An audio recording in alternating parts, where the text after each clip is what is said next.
அதனால் அந்த ஷோல்டரில் இப்போ அந்த நுபுவத்தை வந்து கொடுத்தோம் அப்படின்னா அந்த நுபுவத்து இன்றைக்கி ட்ரான்ஸ்ஃபர் ஆகி ஒவ்வொரு முஸ்லீமுடைய ஷோல்டரில் உட்காந்துட்டு இருக்குது. இதுக்கு வந்து நாம் வந்து கொடுக்கணும். அப்போ அல்லாஹ் சொல்கிறான், இனி இம்மக்களை, அதாவது இந்த மக்காவாசிகளை, இந்த அருட்கொடையை ஏற்க மறுப்பார்களாயின் மறுத்து விட்டு போகட்டும்.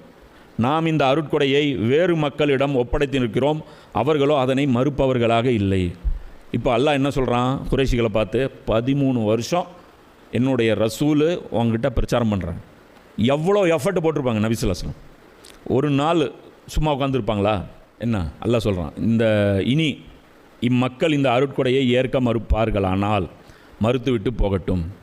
அல்லாஹ் என்ன சொல்கிறான், இந்த மக்கள் ஏற்க மறுக்கிறாங்கன்னா மறுத்துட்டு போ, ஏற்காத எங்களை எப்படி நீ ஒத்துக்க வைக்கலான்னு பார்க்கலாம். எதுக்கிட்டா நாங்கள் எதுக்கிட்டா உனக்கு ஒத்துக்க வைக்கணும்? நீ ஏற்றுக்கிட்டீங்கன்னா உனக்கு நல்லது, நீ ஏற்றுக்கிட்டு நாசமாக தான் போகிறேன்னா போ.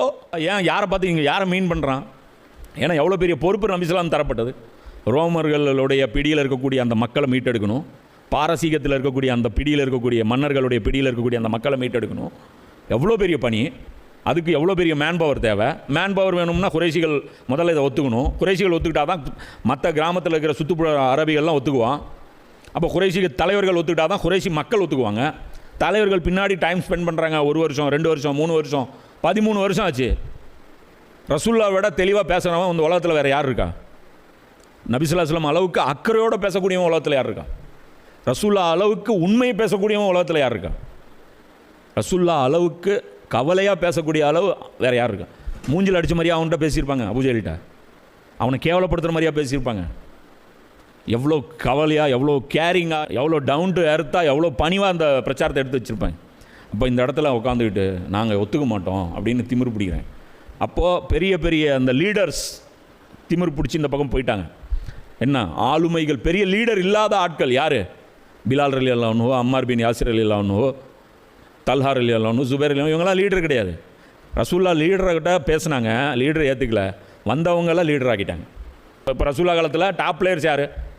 அபூஜஹில், வலீத் பின் முகீரா, இவங்கெல்லாம் தான் டாப் பிளேயர்ஸு. வரமாட்டேன்னாங்க. ஓகே, 2வது லெவல் பிளேயர் இருந்தாலும் போதும், இவங்களை வச்சு எப்படி ஒத்துக்க வைக்கணும் தெரியும். என்ன ஒரு 8 வருஷம் எக்ஸ்ட்ரா ஆகும், ஆகிட்டு போகுது. மக்கா வெற்றி, ரசூலுல்லாஹ்வுடைய ஹிஜ்ரத்துலேருந்து மக்கா வெற்றி எவ்வளோ ஆச்சு? 8 வருஷம் ஆச்சு.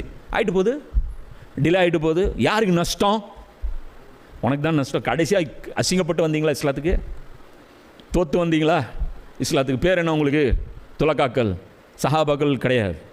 நீங்கள் சஹாபி கிடையாது. ரசூலுல்லாஹ் சொன்னாங்க, என்னுடைய சஹாபாக்கள் கையளவு தர்மம் பண்ண அளவுக்கு நீங்கள் மலையளவு நீங்கள் இன்றைக்கி பண்ணிங்கன்னா கூட அவங்களுக்கு ஈக்குவல் நீங்கள் ஆக மாட்டீங்க. ஏன்? வெற்றிக்கு முன்னாடி வர்றவங்க தனி கணக்கு.